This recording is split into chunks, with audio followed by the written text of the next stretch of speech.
तेवर न्यूज़ में आज हमारे साथ बात करने के लिए हैं सामाजिक कार्यकर्ता संजय कुमार सुमन। संजय जी, आपका तेवर न्यूज़ में स्वागत। आपको भी बहुत बहुत स्वागत, धन्यवाद। पहला सवाल ये है कि आज 15 अगस्त है, आज ही के दिन हमारे देश को आज़ादी मिली थी, तो इस शुभ घड़ी में आप क्या कहना चाहेंगे? आज 15 अगस्त स्वतंत्रता दिवस के 75वें वर्षगांठ पर्व पे मैं पहले जो इस देश को आज़ादी जिन्होंने दिया उन्हें मैं कोटि कोटि नमन और प्रणाम करता हूँ। उस वीर सपूतों को, महात्मा गांधी, राजेंद्र प्रसाद बाबू, राजेंद्र बाबू,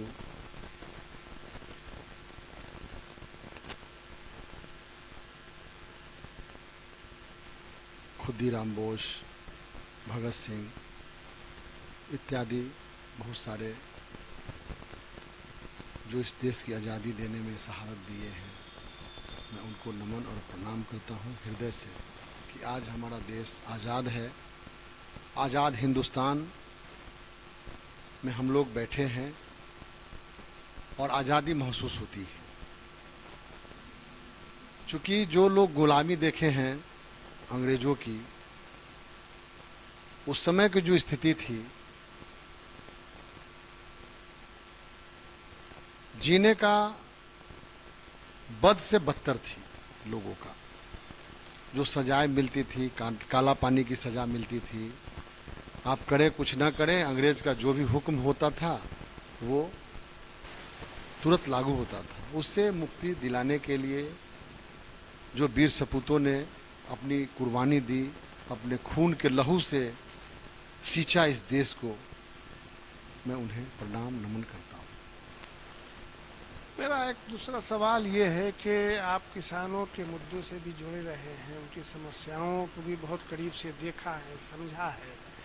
अभी देखने में आ रहा है कि किसान जो है गेहूं, उपज, मक्का उनके पास मौजूद है भंडार, खरीदार नहीं है, सरकार नहीं ले रही है, या सरकार जो रेट तय कर रही है वो बहुत कम रेट तय कर रही है, तो ऐसे तो किसान फिर खेती छोड़ देगा। खेती, गेहूं, मक्का और खेती पे ही ये देश टिका हुआ है। लाल बहादुर शास्त्री जी ने हरित क्रांति का नारा उन्होंने दिया था जब वो प्रधानमंत्री बने। मैं इस स्वतंत्रता दिवस पर मैं उन्हें भी बहुत बहुत नमन और प्रणाम करता हूँ, जिन्होंने किसानों के प्रति जागरूक होके और उन्होंने उस समय गंडक प्रोजेक्ट वगैरह का जो निर्माण उन्होंने किया, सिंचाई का उन्होंने जो साधन दिया लोगों को, किसानों को, कमेटी बनाई उन्होंने, लोगों को कोटा बनाया उन्होंने कि हम खाद किसानों तक उपलब्ध कराएं, जो अधिक से अधिक खेती हो। बोरिंग, ट्यूबवेल, नाला जो भी आज किया हुआ है वो लाल बहादुर शास्त्री जी का स्कीम है। इस स्वतंत्रता दिवस पे मैं उन्हें भी नमन और प्रणाम करता हूँ कि वैसे वीर सपूत जो किसानों के लिए देखे। आ जाइए कि आज की जो हालात है, आज का जो देश का हालात है, पार्टिकुलर हमारे स्टेट का ही नहीं, पूरे देश का हालात है किसानों का। कि आप देखे होंगे अभी कि हरियाणा में लोग किसान आंदोलन कर रहे हैं, सरकार उस पर नहीं सुनवाई कर रही है। अपने यहाँ तो बाजार समिति बहुत पहले ख़त्म हो चुकी है बिहार में, क्योंकि यहाँ लोगों को जीने का आदत हो गया है प्राइवेटकरण से, इसलिए उसका हर बात लोग नहीं जान रहे हैं। जो सरकारी मंडियां हैं, जो हमारे देश से दूसरे देश में अन्न जाता है, उसका एक रेट सरकार तय करती है और उस रेट में बाहर जाती है। किसानों को फ़ायदा मिलता है कि एक बार मंडी में गया, अपना गेहूं, मक्का, दलहन, तिलहन जो भी है, जो भी फसल उगाई वो मंडी में बेचे और एक मुश्त पैसा आया और जो बैंक से लोन लेके लोग काम करते हैं, किसान क्रेडिट कार्ड लेके काम किए, वो बैंक को एक बार पैसा जमा कर दिए, फिर जब उनको ज़रूरत पड़ी फिर बैंक गए, फिर बैंक उनको दिया। वो चीज़ किसानों को यहाँ नहीं मिल रही है। प्राइवेटकरण में क्या है कि बिजनेसमैन, जो बड़े बड़े बिजनेसमैन हैं, वो किसानों को दवा के कम रेट में खरीद के अपना स्टॉक करके और अधिक से अधिक रेट में लोग देते हैं, बेचते हैं। उसमें किसान ही मरती है। किसान मरेगी तो शिक्षा का प्रॉब्लम होगा, क्योंकि किसान के पास पैसा नहीं होगा तो बच्चों को पढ़ा नहीं सकता। किसान के पास प्रॉब्लम होगा तो वो कहीं घूमने नहीं जा सकता। किसान के पास समस्या होगी तो अच्छा कपड़ा नहीं पहन सकता। किसान के पास समस्याएं होगी तो व्यापारियों के पास समस्याएं होगी, क्योंकि किसी भी फेस्टिवल में वो अपने बच्चे परिवार को नया कपड़ा नहीं दे सकते। चलो भाई, आज इस साल रेट नहीं हुआ, अगले साल देंगे बच्चों को।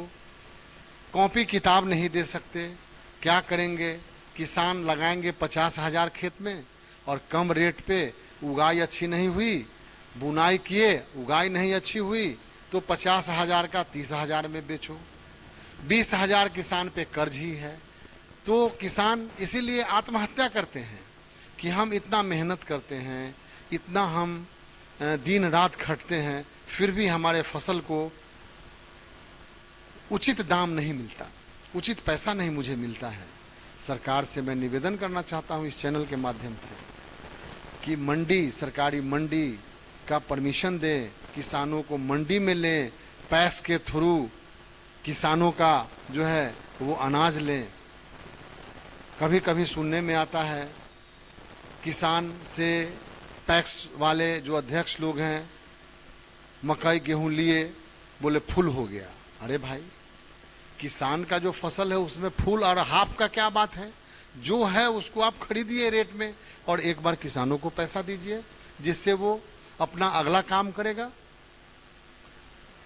आज जितनी महंगाई है, उस महंगाई में किसान अपने बाल बच्चे को, मैं अपने गांव में भी देखा और भी गांव समाज में देख रहा हूं कि वो सिंपली शादी विवाह करते हैं। क्या है भाई, तो फसल नहीं अच्छी से उगाई हुई, कहाँ से हम अपने बाल बच्चों की शादी अच्छे से करेंगे?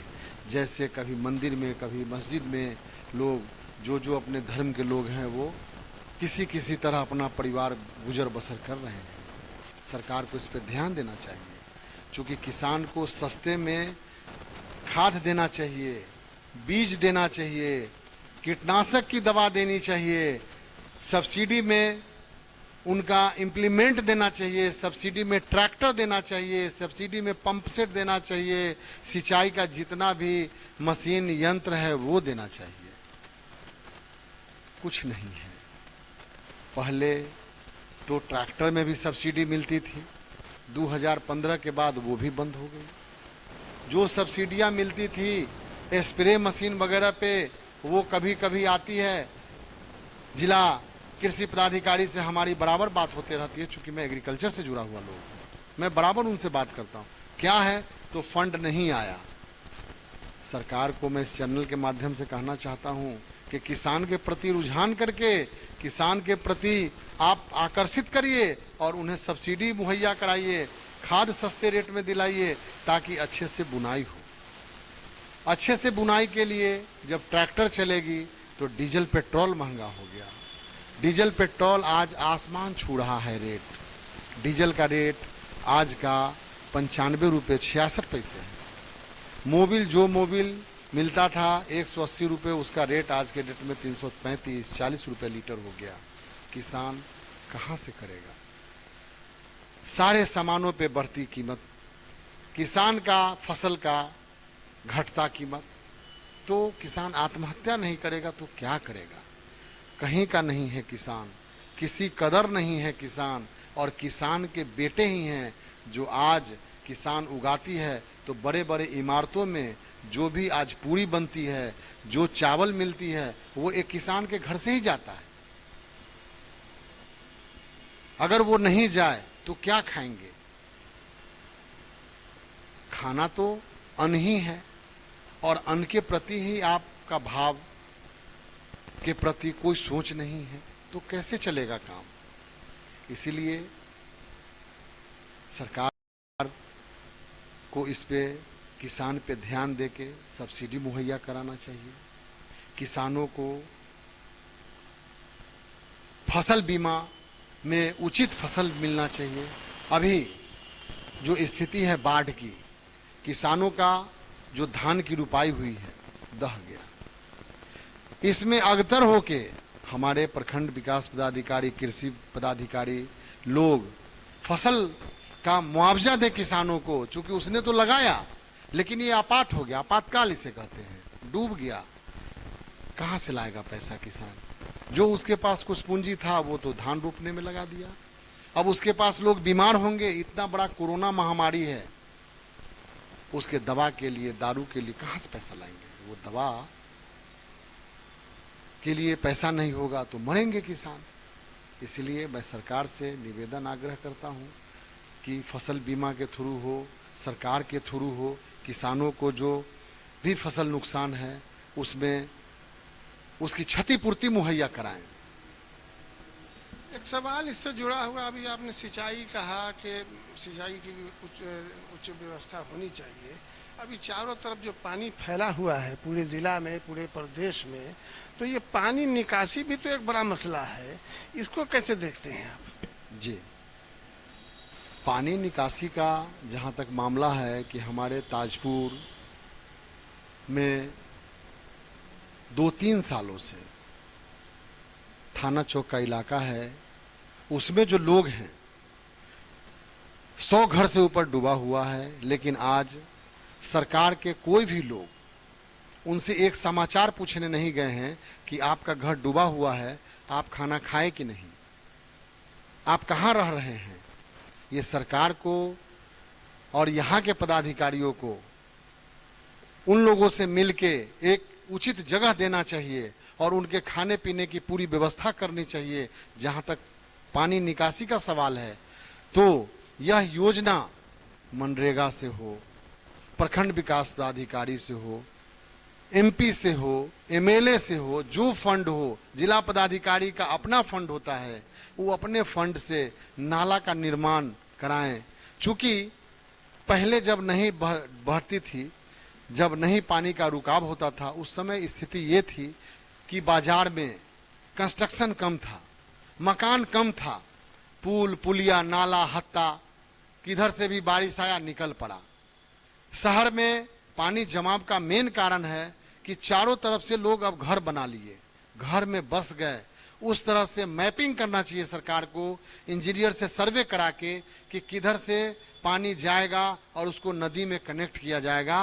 वो नाला का निर्माण अतिशीघ्र सरकार को करनी चाहिए जिससे कि वो पानी निकासी हो सके। इस पे सरकार का कोई ध्यान नहीं है, डूबा हुआ है, डूबा हुआ है। मैं बीएड कॉलेज पे आज से 4 दिन पहले गया, हमारे एक मित्र हैं, उनका डेरा वहाँ है। वो बोले कि आपसे थोड़ा मिलना है। हम बोले कि हम आते हैं भाई आपके यहाँ। बोले मत आइए, आप डूब जाइएगा। हम बोले डूब जाएंगे लेकिन हम आएंगे। और उन्होंने जो कहा वो बात सही निकला। मैं जब गया तो 2.5 फीट के लगभग, 2.25 फीट के लगभग पानी था। मैं हेल के गया, मेरा पूरा पैंट भीग गया, यहाँ तक कि मैं हत्थे में भी गिर गया, मेरा पूरा शरीर भीग गया।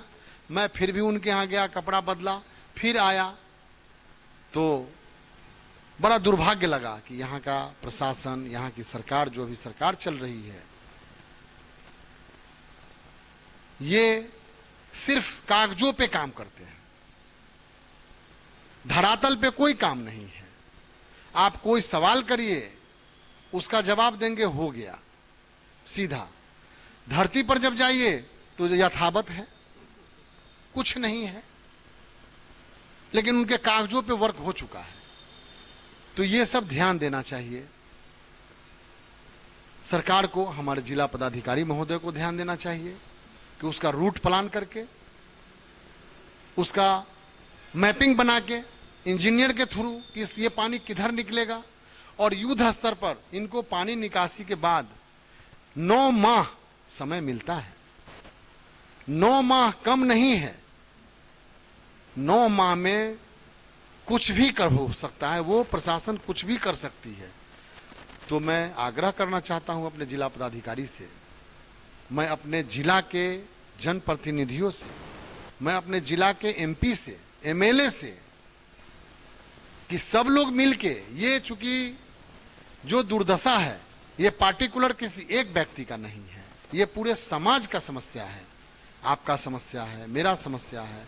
आपका जनता ही सुखी नहीं रहेगा तो आपका बाप को वोट कौन देगा? क्यों देगा? क्यों वोट करेगा? क्यों आपको जनप्रतिनिधि बनाएगा? सुख दुख के साथी के लिए ही आपको हम लोग वोट देते हैं। इसीलिए आप एक मंच पे आके और पार्टी पॉलिटिक्स को भूल के इस काम को करें ताकि समाज में एक अच्छा संदेश जाए, लोगों को कष्ट न हो, और जो लोग बाढ़ से पीड़ित हैं उन्हें भोजन मुहैया कराया जाए, उन्हें रहने की व्यवस्था कराई जाए।